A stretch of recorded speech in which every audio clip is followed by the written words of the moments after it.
राजा भोज सिंहासन के निकट पहुंचे ही थे कि तीसरी पुतली प्रकट हुई।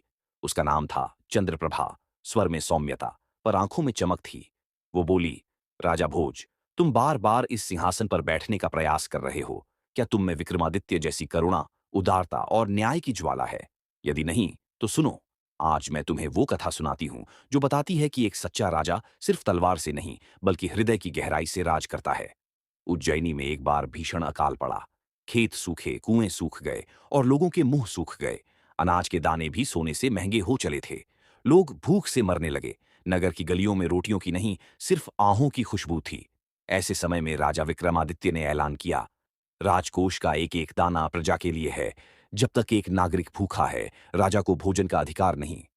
राजा ने दरबार में अपने मुकुट, राजसी वस्त्र और स्वर्णाभूषण रखवा दिए और उन्हें बेचकर अन्न मंगवाया। खुद साधारण वस्त्र पहन लिए और नगर में पैदल घूम घूम कर लोगों को अन्न बांटने लगे।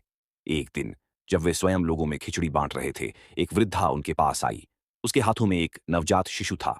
वृद्धा बोली, राजन, ये मेरी पुत्र वधू का बच्चा है। वह प्रसव के बाद मर गई। इस बच्चे के पास न मां है, न दूध है, न जीवन की कोई आशा। क्या आप इसे गोद लेंगे? राजा ने बिना एक क्षण सोचे उस बच्चे को अपनी बाहों में उठा लिया और कहा, यह अब उज्जैनी का पुत्र है। मैं इसका पिता हूं और यह मेरा उत्तराधिकारी। वृद्धा ने रोते हुए उसके चरण छुए और कहा, महाराज, आपने मेरे हारे हुए जीवन को फिर से अर्थ दिया है। कुछ दिनों बाद नगर में एक साधु आया। वह चमत्कारी दिखता था। उसके पास एक कौड़ी थी जिसे छूते ही कोई भी रत्न बन जाता।